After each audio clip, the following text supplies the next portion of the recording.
اسلام کہتا ہے کہ اگر تمہارے پڑوس میں کوئی ہندو رہتا ہے، کوئی عیسائی رہتا ہے اور وہ بیمار ہے، اس کو بلڈ کی ضرورت ہے اور اس کا بلڈ گروپ کہیں مل نہیں رہا ہے، لیکن تمہارا بلڈ گروپ اور اس کا بلڈ گروپ ایک ہے، تو اسلام یہاں تک اجازت دیتا ہے کہ اگر تم روزے کی حالت میں ہو اور اس کو بلڈ کی ضرورت ابھی پڑ رہی ہے تو اس ہندو کی یا اس عیسائی کی جان بچانے کے لیے تم روزہ توڑ دو اور اپنا ایک بوتل خون دے کر اس کی جان بچا لو۔ اسلام اس بات کی اجازت دیتا ہے۔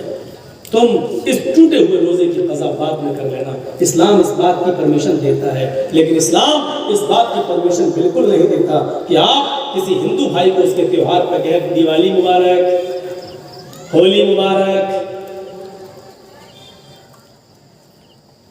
کسی بچے کے جنم دن میں جائیں اور کہیں جنم دن مبارک، برتھ ڈے مبارک۔ اسلام اس بات کی اجازت نہیں دیتا۔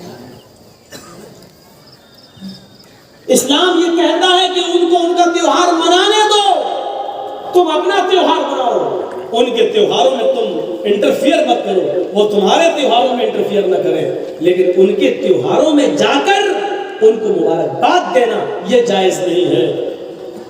ہولی مبارک، دیپاولی مبارک،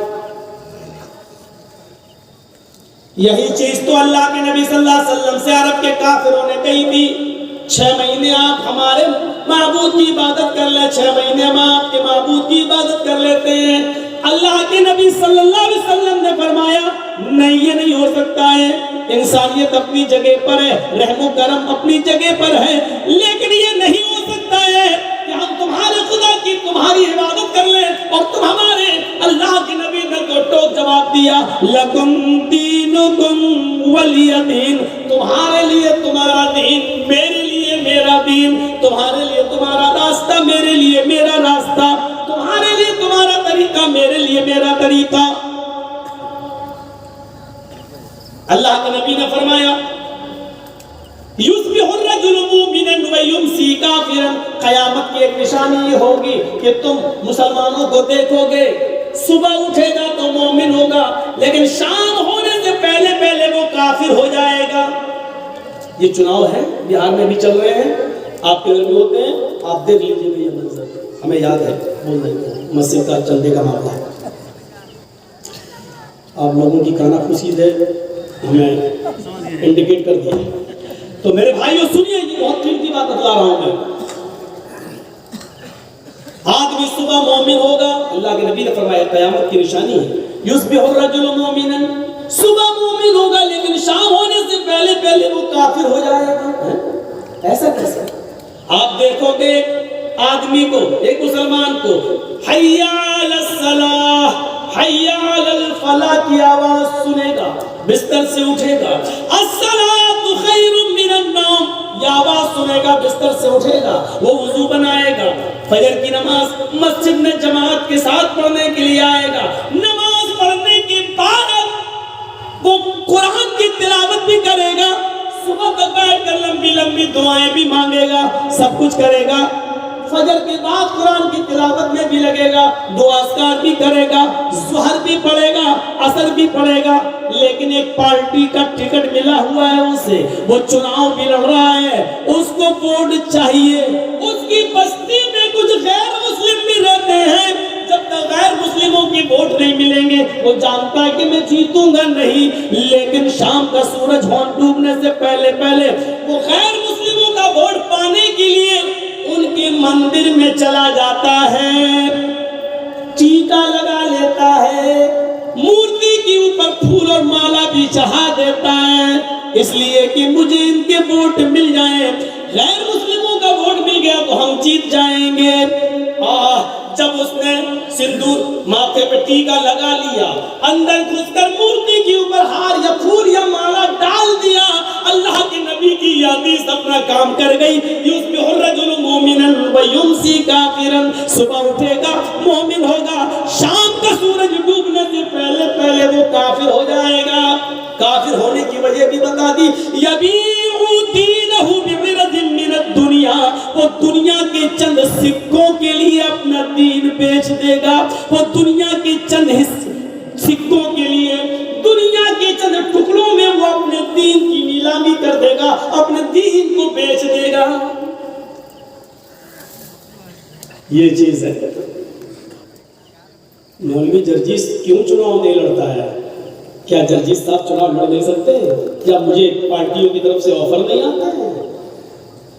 لیکن چناؤ اس لیے نہیں لڑتا کہ سب سے زیادہ جھوٹ اسی میں بولنا پڑتا ہے. پارٹی نے جو کیا نہیں ہے وہ بھی کہنا پڑتا ہے کہ ہاں کیا ہے.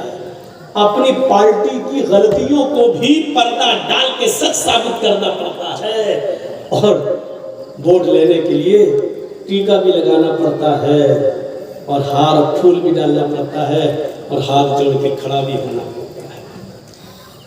کیا کریں؟ یبیع دینہ بعوض من الدنیا. کافر کس کو کہا ہے؟ صرف سر جھکانے والے کو نہیں، دنیا کے چند ٹکڑوں میں اپنے دین کو بیچ دینے والے کو کافر کہا ہے. چند سکوں میں اپنا ایمان بیچ دینے. مساوات کا درس اسلام دیتا ہے. خود حجت الوداع اٹھاؤ. کل جو ہم نے اس کی 5 چیزیں بیان کی تھی، ختم کرنے سے پہلے اللہ کے نبی نے یہ بھی کہہ دیا تھا، یا بنی آدم کلکم من تراب، کلکم من آدم و آدم من تراب. اے لوگو، تم سب آدم کے بیٹے ہو اور آدم مٹی سے پیدا ہوئے. لا فضل لعربی علی عجمی ولا لعجمی علی عربی. کسی عرب کے رہنے والے کو غیر عرب پر کوئی فوقیت نہیں ہے، کسی غیر عرب کے رہنے والے کو کسی عربی پر کوئی سرشٹھا نہیں ہے، کسی کالے کو گورے کے اوپر اور کسی گورے کو کسی کالے کے اوپر کوئی سرشٹھا، کوئی درجہ نہیں ہے. سب برابر ہیں اللہ کی نظر میں. کالا گورا برابر، چھوٹا بڑا برابر، امیر غریب برابر، سب برابر ہے. اللہ بالتقویٰ، اللہ کی نظر میں بڑا وہ ہے جو اللہ سے سب سے زیادہ ڈرنے والا ہے، جو اللہ کا خوف سب سے زیادہ کھانے والا ہے. حج کا میدان ہے، مساوات کا درس یہاں سے سیکھیے.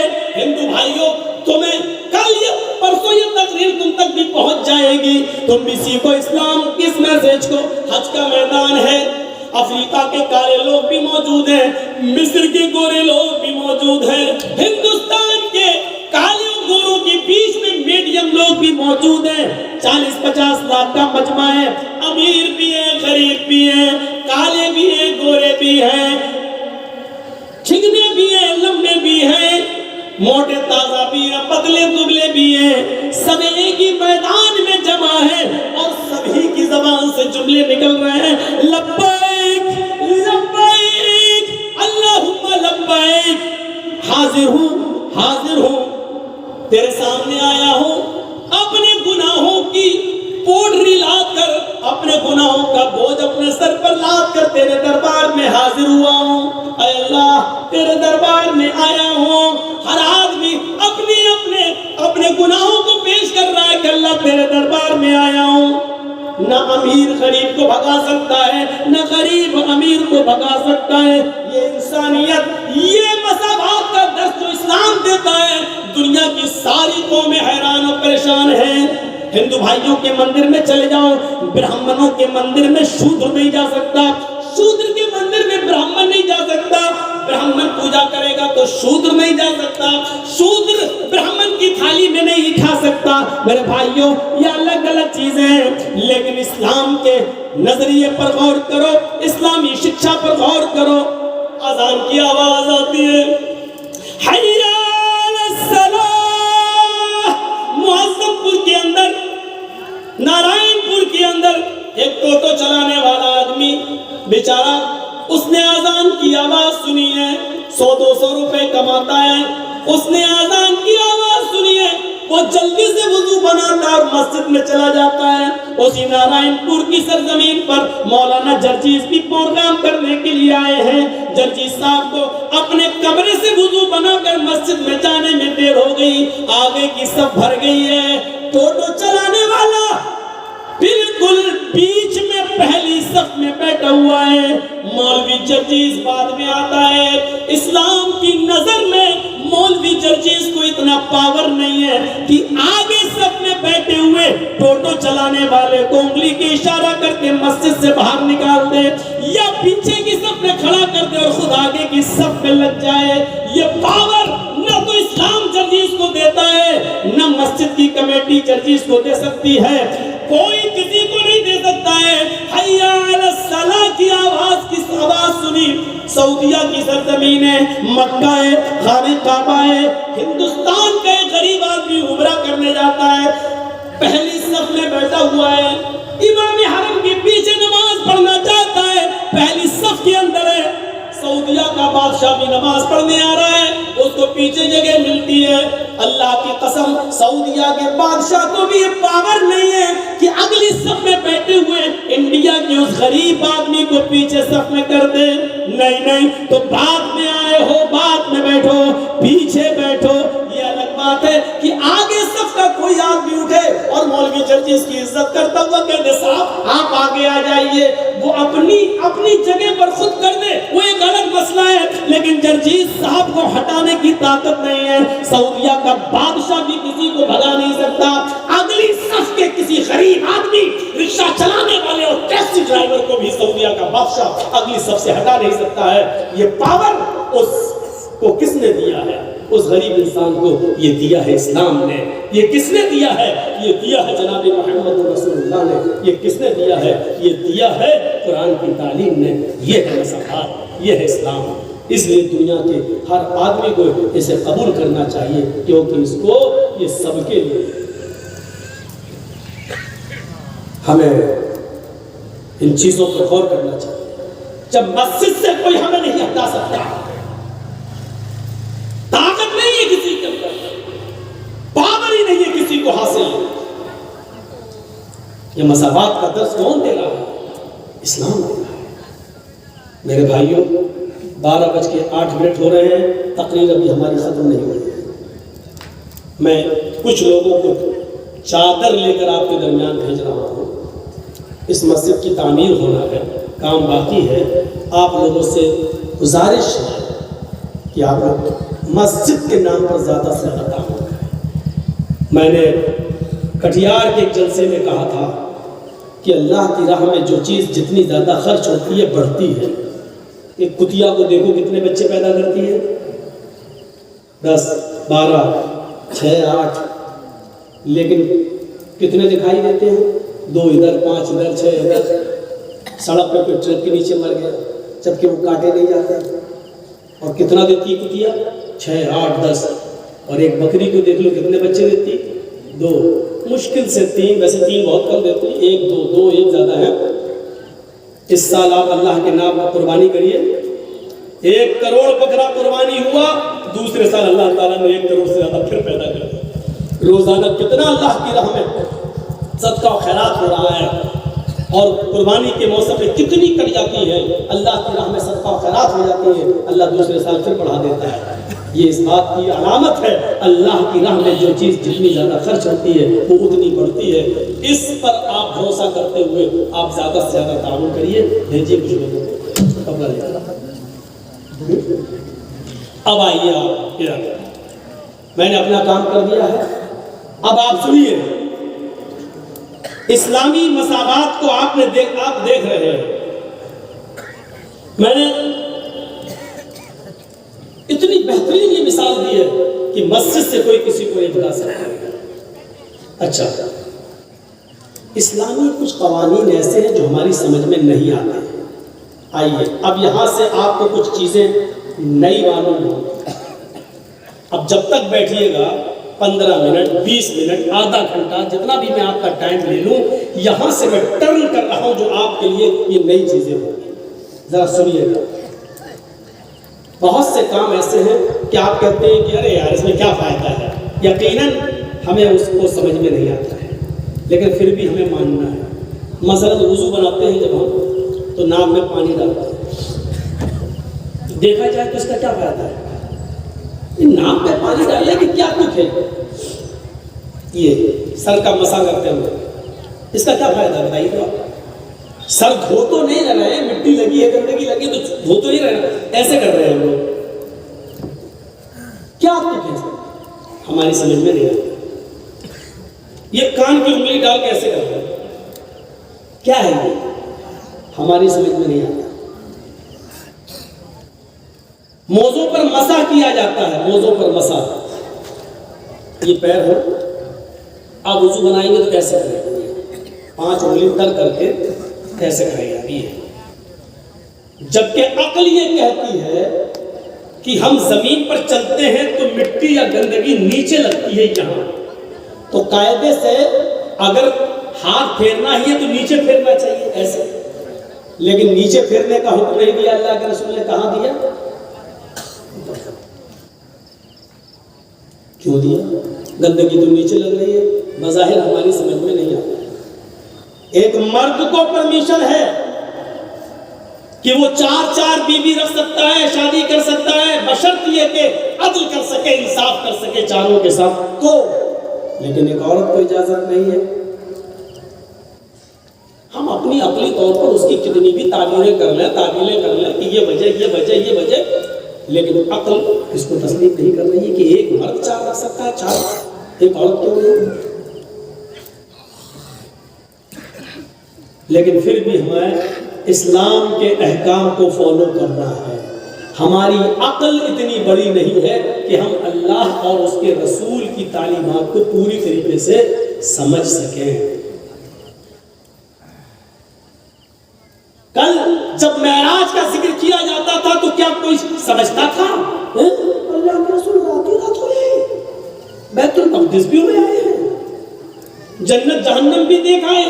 اس زمانے کے لوگ تعجب کرتے تھے ایسا کیسے ہو سکتا ہے، لیکن آج کے اس دور میں ہوائی جہاز کی ایجاد نے بتا دیا ہے کہ جب بادلوں سے بھی 35-36 ہزار فٹ اوپر جب جہاز اڑ سکتا ہے تو محمد رسول اللہ معراج پر کیوں نہیں جا سکتے؟ آج یہ چیز دور نہیں رہ گئی۔ ہمیں اسلام کے احکام کو ہر حال میں فالو کرنا ہے، چاہے اس میں ہمارا فائدہ ہو یا نہ ہو۔ آپ کہیے کہ مغرب کی 3 رکعت پڑھائی ہے اللہ کے رسول نے، چلو ہم 4 پڑھ لیں گے، نقصان کیا؟ نمازی تو پڑھ رہے ہیں لیکن نہیں پڑھ سکتے ہیں۔ اب آپ کہیے نقصان کیا ہے؟ نہیں، مثال دے رہا ہوں آپ کو، ٹریفک نیم جانتے ہیں کیا ہے؟ مالدہ میں ہے کہ نہیں ہمیں نہیں معلوم، لیکن ہوگا۔ بڑے بڑے شہروں میں کلکتہ چلے جائیے، آسنسول چلے جائیے، کانپور چلے جائیے، لکھنؤ چلے جائیے، دلی چلے جائیے، ممبئی، حیدرآباد، بڑے بڑے شہروں میں چلے جائیے تو آپ دیکھیں گے وہاں پولیس والا نہیں کھڑا ہے چوراہے پر، وہاں سگنل لگے ہوئے ہیں، لائٹیں لگی ہوئی ہیں۔ کبھی آپ نے دیکھا؟ گاڑی چلا رہے ہیں، ریڈ لائٹ جل گئی، ریڈ لائٹ جلنے کا مطلب کیا ہوا؟ گاڑی روک دو، اور جیسی گرین ہوئی گاڑی چل گئی، چلا۔ اب میں آپ سے پوچھتا ہوں اور آپ کو جواب دینا پڑے گا، دیکھتا ہوں سو تو نہیں گیا۔ ہم جا رہے ہیں، اچانک ریڈ لائٹ ہو گئی چوراہے پر، اس کا مطلب کیا ہے؟ گاڑی کو روک لو، اور کب تک روکیں گے؟ جب تک وہ لائٹ ہری گرین نہ ہو جائے۔ گرین کا مطلب چلو۔ اب یہ بتائیے کہ یہ نیم کیوں بنایا گیا ہے؟ آپ کہیں گے تاکہ ایکسیڈنٹ نہ ہو، یہی تو وجہ ہے نا، ہمارے فائدے ہی کے لیے تو بنایا گیا ہے، تاکہ ہم اس قانون کو فالو کریں اور ہمارا فائدہ ہو، ہمارا ایکسیڈنٹ نہ ہو، ایکسیڈنٹ سے بچ جائے۔ اسی لیے تو یہ قانون بنایا گیا ہے نا، قانون بنانے کا مقصد یہی ہے نا۔ چلیے، ہم گاڑی اکیلے چلا رہے ہیں اور اچانک ریڈ لائٹ ہو گئی، ہم نے گاڑی روک دی، لیکن سامنے سے تو کوئی گاڑی نہیں آ رہی ہے، تو ہم کیا ریڈ لائٹ سگنل کو توڑ سکتے ہیں؟ نہیں توڑ سکتے۔ کیوں نہیں توڑ سکتے؟ کیونکہ نیم ہے، جب تک ہری نہیں بتی جلے گی، گرین نہیں، تب تک آپ نہیں چلیں گے۔ اور ہم نے اگر وہ قانون توڑ دیا، ریڈ سگنل کو توڑ کر آگے بڑھے تو آگے پولیس پکڑ لے گی۔ ورنہ ہمارے شہر جہاں ہم رہ رہے ہیں اس وقت لکھنؤ میں تو یہ سسٹم ہے کہ آپ کی گاڑیوں کو بینک اکاؤنٹ سے جوڑ دیا گیا ہے۔ بینک اکاؤنٹ سے آپ نے جیسی سگنل توڑا، آپ کے اکاؤنٹ سے چالان کا پیسہ کٹ گیا، 500 روپے، 600 روپے، 800 روپے، 1000 روپے آٹومیٹک کٹ گیا۔ کیوں؟ سگنل لگا ہوا ہے اور اس میں سب کچھ ہے،